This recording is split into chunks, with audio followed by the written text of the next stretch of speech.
Ladies and gentlemen, hello again. Welcome to another Reflected Reality Simulations video. My name's Graham. It's the 20th of May 2017, and 90 years ago today, Charles Lindbergh was getting airborne in the spirit of St. Louis from Roosevelt Field on Long Island. He'll be airborne for 33.5 hours, travel 3,600 miles, and eventually land at Le Bourget airfield just outside Paris in France. That's one man and a single engine aircraft, and importantly for this video, no radio communications or radio navigation equipment whatsoever. He navigated by a compass, a stopwatch, and a view of the stars whenever that was available to him. I can think of no better way than starting a video on the radio navigation airways planning than looking at the Spirit of St. Louis, because Charles Lindbergh started his career as a airmail pilot. And the airmail pilots, they had a very difficult job flying cross-country in poorly equipped aircraft, very high accident rate, and the airway system in the US was developed as a result of their experiences. It's also kind of how we started off in flight sims. When I started PC flight sims after the 8-bit days and moving on to the PC, I started with Microsoft Flight Sim version 4 in the very early 90s. And at that point, GPS wasn't something that was widely available to civilians at all. So in Flight Sim 4 we had the two Nav radios and the ADF. I remember spending a lot of time learning how to navigate using the VORs on that simulator. It was in the days when simulators had printed instruction manuals supplied with them, and I remember making photocopies of the charts on the back pages of the manual and then using that to plot the position.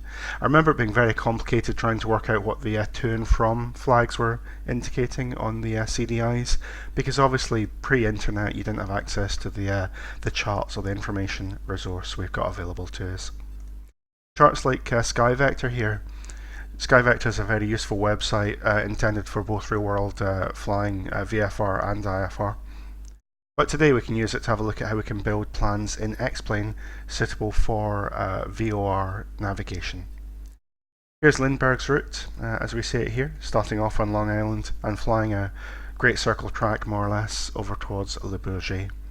We can see in Europe we've got all the blue and black lines of the airways, very densely packed across Western Europe here, across the UK, out onto the oceanic transitions.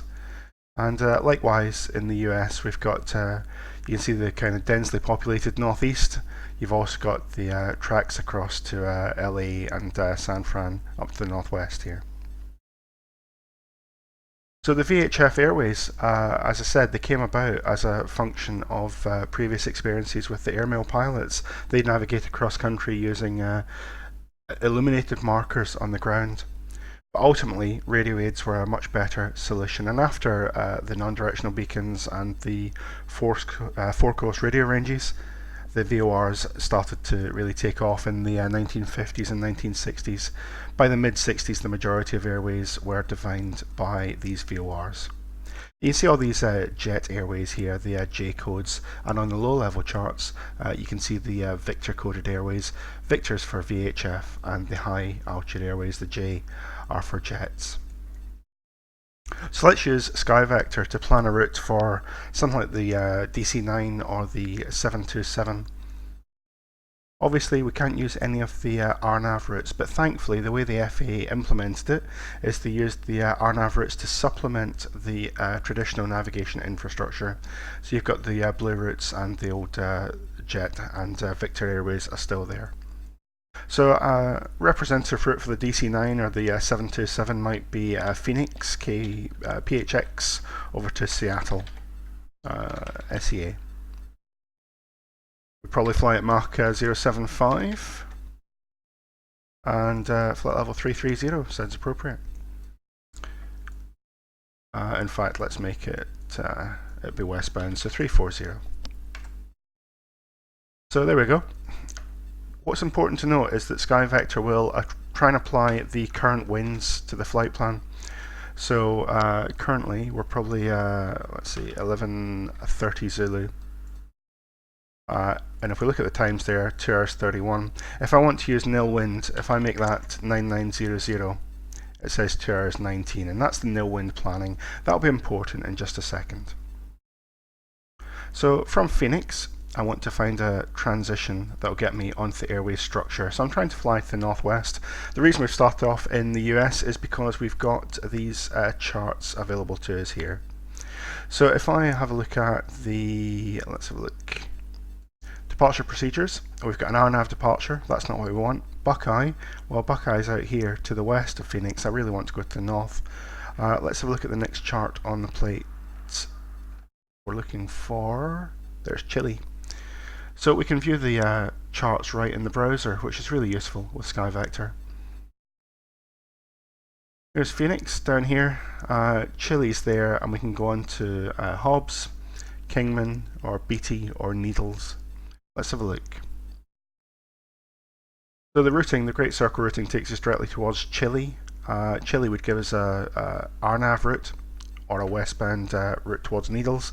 That's not what we want, but Hobbs takes us to the northwest on the Juliet 92, so let's move the line and we'll drop it on Hobbs. I click plan, and we'll see SkyVector drops in the Chile departure. From there, it's just a case of picking a route that works out best for us. So Juliet 92 can go both ways on that, so we'll go up to Boulder City here, drop it onto Boulder City. It's either a case of going back on ourselves or continuing this way. There's Beatty, we'll drop it on Beatty. That was one of the transitions out of Phoenix as well, so we could have gone direct to Beatty, but I'm happy the way this is working out.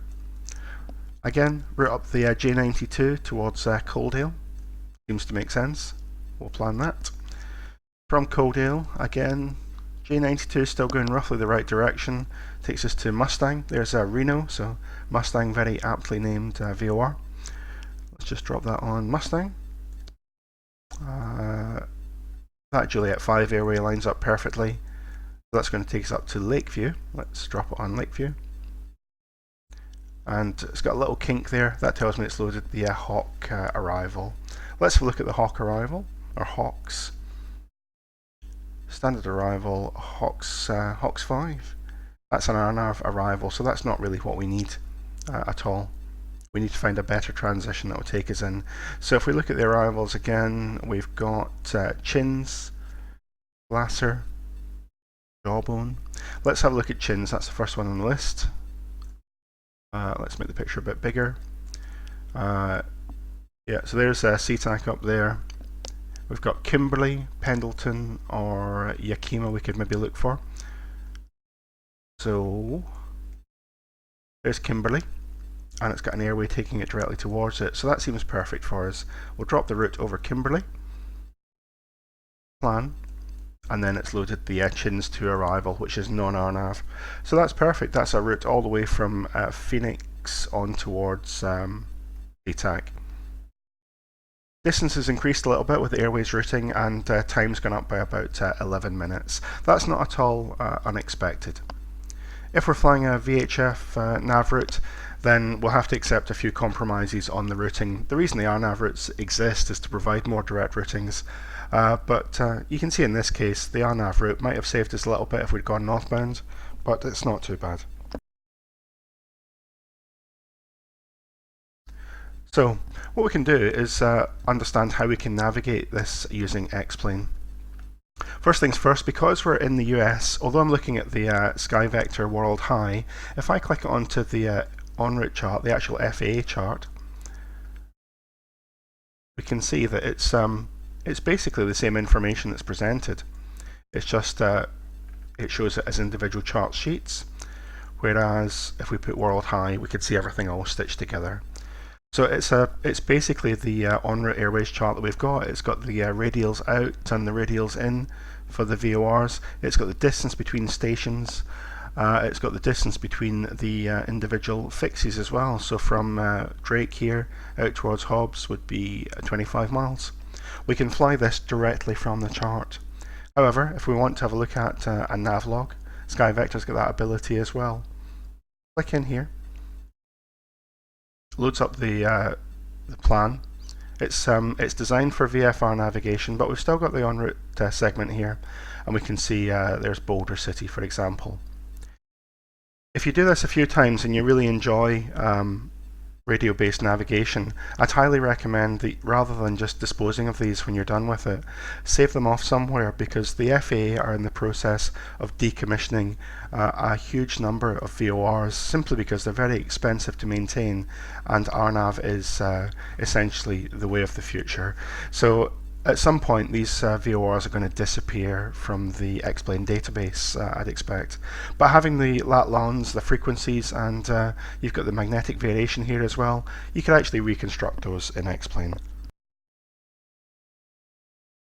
So what we want to do is, maybe we're going to use the nav log here to navigate with. We can make it a little bit more straightforward than that.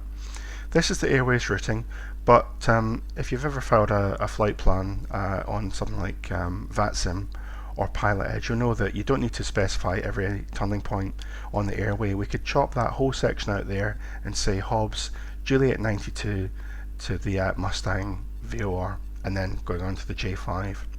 However, what we can do, something a little bit different for us, is I'll take the airway names out themselves, because I've got every turning point. And then when I plan that, it gives me directs. The time, the distance is all the same, but when I get the nav log now, I've got all the VORs for the en route stage, starting there from Boulder all the way down to Kimberley. They're all just together. There's none of the intermediate waypoints. So you can do it that way as well. Another advantage of putting nil wind in is the SkyVector plan as it stands. It doesn't have the magnetic track listed. It's got the true track, and then the wind correction angle, then the true heading. And by having nil wind, the true heading is the same as the track. Then they apply the variation, and that gives us magnetic heading. Nil wind, magnetic heading is magnetic track. So that's pretty useful. But otherwise I tend not to bother with this navlog for flying IFR trips in the US. As I said, you can plan it on the low altitude charts as well. You'll find the low altitude charts are a little bit more restrictive on the routing, simply because there's a lot more airspace at low levels they've got to work around. So for jet stuff, I'd normally plan it on the high chart. High chart in the US is anything above flight level 180, and the low chart's below 18,000 feet. It's dead straightforward because you're looking at the genuine charts, and most importantly, the RNAV infrastructure was added to the network. It wasn't used to replace the network. So if you want to start IFR flying on the VOR DME equipped aircraft, then start off in the US. It's dead easy to do it there. Let's have a look at a couple of other routes. Another route of a similar distance might be from Tenerife south. So let's go GCTS to Madrid, LEMD. There's the Great Circle track there. It's about just under 1,000 miles, 2 hours 21. So to get from the Canaries here up to Western Europe, you can go the route that takes you to the African coast and then across. That would be appropriate for a place like Madrid. If you're going further north towards the UK and you were appropriately equipped, you might fly on this Tango route here. That's the oceanic route. You'd need a long-range nav system, something that's RNAV capable, dual INSs, that sort of thing. There's Tango 16, there's Tango 213, and Tango 9 here as well. They're commonly used for routes, traffic from Ireland down towards the Canaries. But for us, we're going to stick with that VOR routing. Now the first thing is, because we're not in the US, we don't have access to the procedure charts directly in SkyVector. So that's a little bit of an inconvenience for us. You can get the charts from a number of websites. Eurocontrol have them, but it's harder because they're not all in the same place, really. I know from experience there's a departure route out of Tenerife South that leaves the Canaries FIR at Corral here. So if I drag the line to Corral and plan it, you'll see I've got the Corral 9 Echo departure. That's perfect because it takes me to the Gran Canaria VOR, out along this airway towards the Lanzarote VOR, and then on eventually we'll get towards Morocco here, the ESS. I'm not going to try and pronounce that because I would just mangle the thing completely. But there we go. Let's take that out towards the VOR here. Plan. And you see that's in the Moroccan FIR, they've still got some radio aid routes, so it's a Golf route or a green route rather than the RNAV November routing. But it's basically a direct line from Lanzarote to ESS here. From there, we can take the green route again up towards Casablanca. No problems with the pronunciation there. We'll plan that. And again, staying on the same airway, Golf 5 on towards Frontera here. And then we've got to get into Madrid somehow. So we could take a direct routing towards Madrid. However, I know there's an arrival that ends up at Perales here. So we'll go initially to Hinojosa. And there. And from there I'm looking for, I think it's towards Toledo. Let me have a look. It's at this intersection here, Sotok. If I plan it to Sotok, it gives me the Sotok to Charlie arrival. That's an arrival procedure we can use a radio aid for because it flies towards the PDT VOR here. So that sort of routing, again, it's still quite straightforward. It's using the same sort of principles. The only difference is here we're flying on routes that are defined as RNAV routes. So you wouldn't be able to do this in real life in Europe at this point in time. The reason behind that is about 20 years or so ago, they decided that all upper airspace, anything above flight level 9.5 in Europe, you needed RNAV equipment for it. And very recently, I think maybe 2003, maybe even more recently than that, I think all IFR traffic, even at low levels, requires RNAV capability. The problem in Europe is they did it differently from the way the US implemented it. You see the density of routes here is really quite crazy. I don't know why SkyVector shows the French routings in black rather than blue. As far as I can see, they're still RNAV routings. There's probably a specific set of rules for it. But you can see around the oceanic transition here and across towards Germany, it's really very densely packed airspace. The airways were initially created for air traffic controllers to be able to operate them without radar. So an aircraft would have a position report, they'd make a position report over the radio saying they were overhead a certain beacon at a certain time at a certain altitude and expecting the next waypoint at another set time. And the controller would then block out that level on that airway for the duration that aircraft was going to operate it. These days though, the airways are all radar covered anyway, so they've been making more and more routes to try and establish more routings to cover the traffic densities that they have. Let's have a look at another route and we can see the problems that causes for us as a VOR navigator. Let's go from Glasgow, EGPF, to London Heathrow, EGLL. This is the route that I used in the 727 video that I did. Again, it's a very short route, it takes about an hour to fly it. And you can see here that getting out of Glasgow, there's no radio aids around there, no Victor Airways that we can use. I know, however, from experience that the Norbo departure is the initial part of what used to be the New Galloway departure. New Galloway is an NDB down here. So what I can do is drop the route onto Norbo and plan it. And despite the fact I don't have the charts available for Glasgow in SkyVector, it does still know about the Norbo departure, so that's good news. It's then just a case of using common sense really. This Upper Tango 256 takes us to New Galloway, so that would complete the New Galloway departure from the older plates. And then on towards Dean Cross here, and I'll plan Dean Cross. This Upper Lima 612, it used to be the Upper November 612, but a long time before that it was the Amber 1 airway, and it's one of the very first airways created in the UK. I think the very first one, the green one, was out to Strumble here, which would see London traffic out towards the Atlantic on that routing. So we'll finish this route off in a second, but this gives us a good opportunity to chat about why these RNAV routes have caused us such a problem and why we need to be a little bit more give it a little bit more leeway for planning than reality would insist on. Look at the route from Dean Cross here down towards Wallasey. That's a direct line, and then from Wallasey on towards Brecon on towards Berry Head. It shows that that route is one direction. It's a northbound routing on the VOR. But look what's happened here. Since the introduction of RNAV, they've actually split this route out. You can see at Monty here, southbound traffic would peel off and go on to Retzi, then fly parallel to the original routing, all the way down to Beamberry Head, and then it's got the opportunity to split across onto the three waypoints here. Likewise, northbound traffic, it's another 10 miles to the west, or 20 miles to the west, up towards Beryl, and then back in again. So you get the busy traffic from Manchester and Liverpool added on to all the traffic coming down from Glasgow in the north. It means they need the extra airways to handle that. From a simulation perspective though, that shouldn't really matter. If we're simulating aircraft with a VOR DME fit, then we're simulating a flight that would have been performed in the probably the mid-80s, to be honest. And in that case, the traffic density wasn't quite as high as it is today.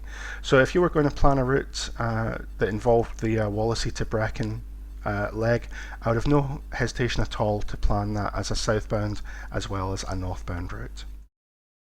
So let's finish the route down from Dean Cross towards Heathrow. Well, it's quite simple in this case. I know that the 612 Airway goes all the way down to Honley. So let's drop the plan on towards Honley. And you can see it's loaded the Bovingdon 4 Alpha arrival. The Bovingdon 4 Alpha, it goes via Westcott and then down towards Bovingdon. See, Bovingdon's here. It is a VOR, but it doesn't have the VOR rows.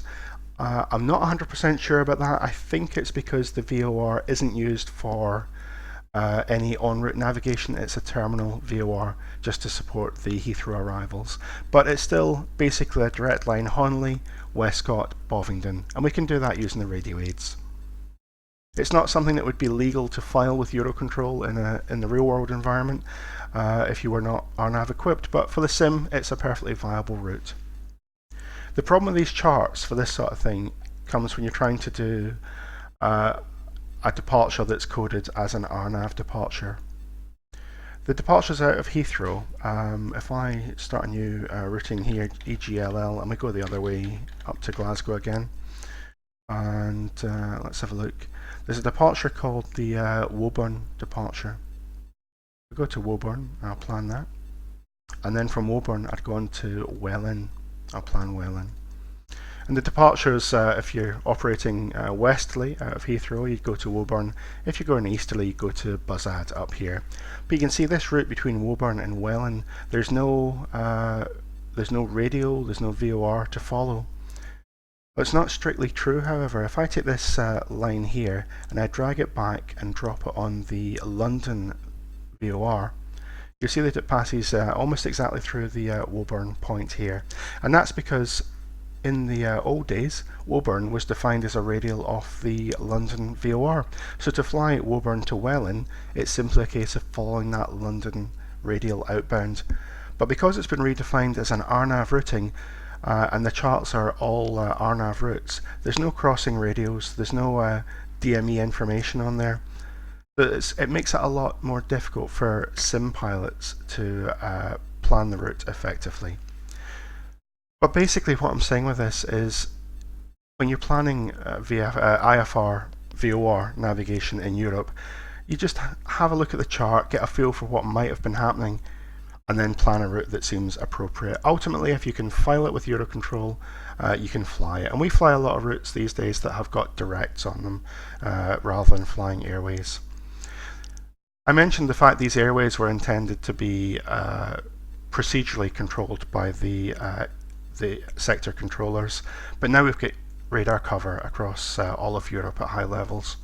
So see Austria and Hungary here, they basically said we've had enough of these Airways, we're maintaining them for no reason, and the controllers will always give you a direct anyway. So they've moved on to what's called free route airspace, and any traffic crossing that area. So let's see what we could do. How about again Heathrow, maybe to Sofia. Let's have a look.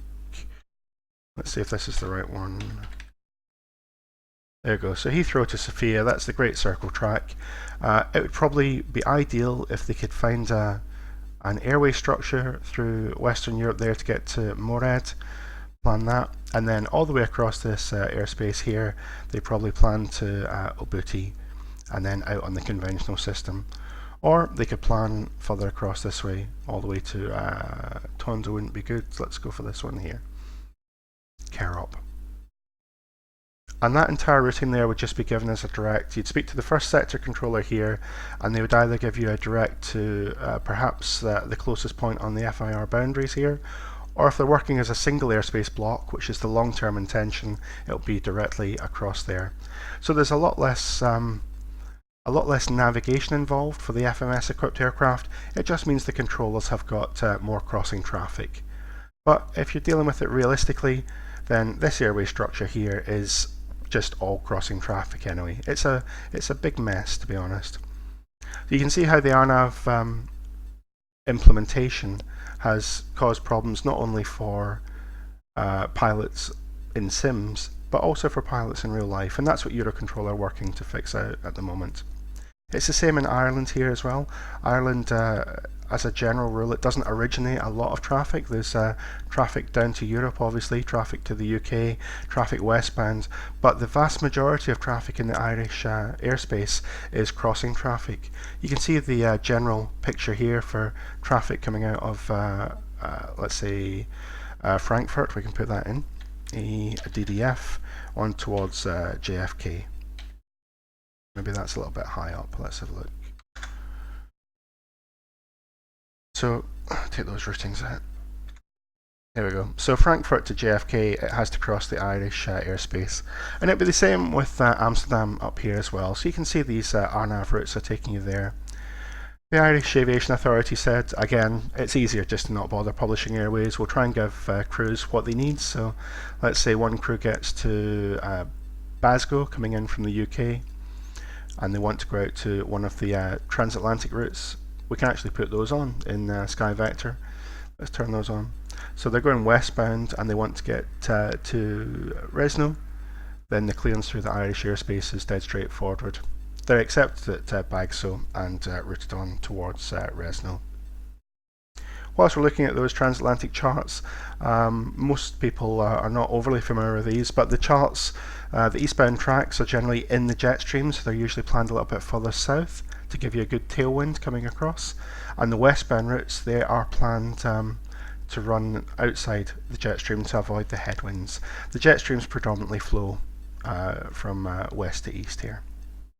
But you can see the complexity of the Atlantic routes coming off the Atlantic and spreading into the various points over Canada and on towards the lakes.